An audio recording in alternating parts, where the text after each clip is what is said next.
Si vous êtes nouveau sur la chaîne, n'oubliez pas de vous abonner et d'activer la cloche de notification. On commence.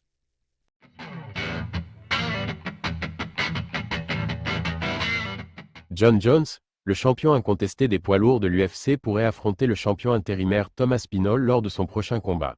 L'entraîneur de John Jones est confiant. Depuis qu'il a décroché la ceinture intérimaire des poids lourds en mettant Sergey Pavlovich KO, Tom Aspinall veut affronter John Jones.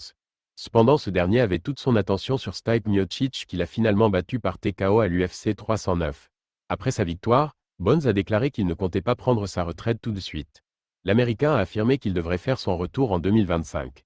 Son adversaire pourrait bien être Tom Aspinall.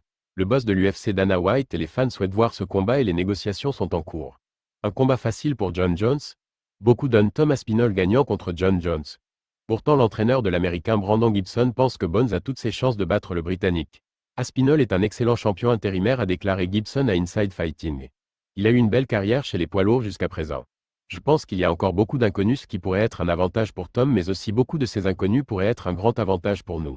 Par exemple, comment va-t-il se débrouiller en eau profonde? Comment va-t-il se débrouiller dans les derniers rounds? Il y aura probablement beaucoup de pression sur lui pour essayer de commencer rapidement.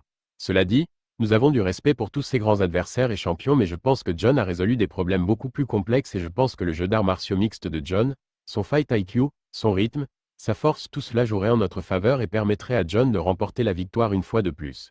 Gibson n'a pas été surpris que John Jones ne raccroche pas les gants après l'UFC 309. Je ne pense pas que ce moment dans l'octogone, avec une carrière comme celle de John, soit le moment de prendre une telle décision. Beaucoup de choses dépendaient de la façon dont le combat contre Stipe Miocic se déroulait et Dieu merci, il n'y a pas eu de blessure. Il restera toujours un artiste martial. Reste à voir quel sera le prochain défi de John Jones. Pensez-vous que John Jones peut battre Tom Aspinall?